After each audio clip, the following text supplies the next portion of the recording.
Salut,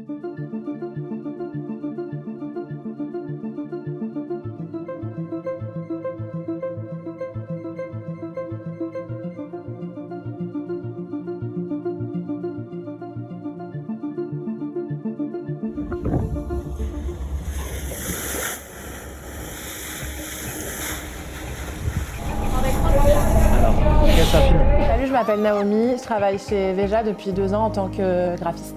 Salut, moi c'est Robin, je suis photographe pour Veja depuis 2 ans aussi. Il y a quelques semaines, on a eu la chance de partir en mer sur le Age of Union, un des 10 bateaux de Sea Shepherd. Le capitaine Thomas nous a proposé de venir passer plusieurs jours sur le bateau. Du coup, on a passé 5 jours sur le bateau de Sea Shepherd à partir en opération avec eux et c'était dingue, on va vous raconter tout ça. Sea Shepherd, c'est une ONG qui mène des actions directes et qui lutte pour la protection des océans. Il s'associe souvent avec les autorités locales pour traduire les braconniers en justice.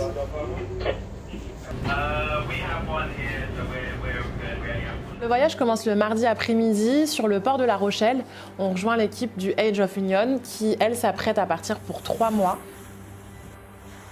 Cette mission, elle a pour but de sensibiliser toujours les populations au maximum à la pêche intensive et ses dérives. Et là, l'idée, c'est de photographier, filmer les remontées de filets. On ne savait pas vraiment à quoi s'attendre, on ne savait pas où on allait. On était à milieu de se douter qu'on allait vivre ce qu'on a vécu, c'est-à-dire une opération qui a fait le tour du monde avec des images hyper choquantes. Donc à bord, il y a 25 personnes. Donc 25 personnes qui soit sont à leur première mission avec Sea Shepherd, soit sont des habitués. C'est vrai que le bateau, c'est assez impressionnant. Il ne dort jamais. Tu as en permanence le bruit des moteurs. Mesure qu'il faut tenir comme ça pendant 5 jours. Le 3e jour, on part chacun sur un small boat parce qu'on arrive dans un secteur avec 3 énormes chalutiers à prendre en photo et en vidéo. Moi, je passe 7 heures à photographier des remontées de filets. Pour ma part, c'est pareil, c'était la même idée, aller shooter, photographier un des 3 chalutiers. Sauf que sur la route, Alice voit au loin une tonne d'oiseaux et là tout de suite, il me faut comprendre que si en pleine mer, tu as plein d'oiseaux regroupés au même endroit, c'est qu'il se passe quelque chose de pas normal. On décide de s'avancer et d'aller voir ce qui se passe. Et là, c'est vraiment le début d'une journée mémorable. On commence d'abord par voir une vingtaine de poissons morts qui entourent nos small boats.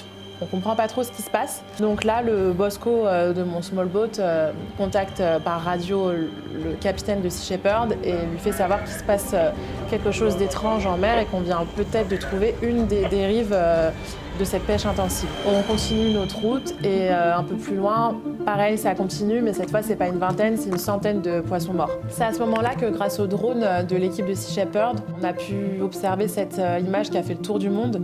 Ce qui semble être de l'écume sur cette photo, c'est en fait 3000 m² de merlan morts. Donc là, pour eux comme pour nous, ça démarre sur les chapeaux de roue, c'est le 3e jour de sensibilisation, le 3e jour de mission, et on tombe sur cette marée de poissons énorme. Il faut savoir que Sea Shepherd, une partie de leur travail consiste à prendre des photos, mais la deuxième partie consiste à enquêter en fait. Et donc là commence l'enquête du capitaine et du bateau. C'est le 2e plus gros chalutier du monde, qui a un filet de 200 sur 600 mètres.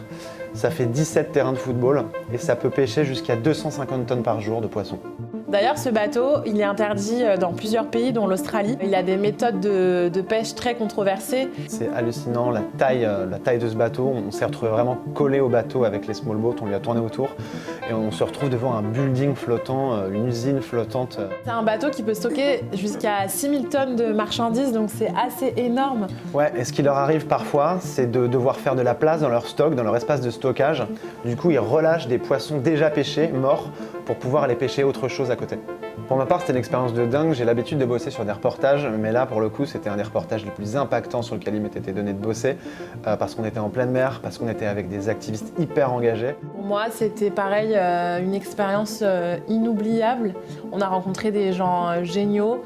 On était partis avec un peu de méfiance. Au final, le départ s'est fait avec des grandes accolades et des au revoir assez émouvants.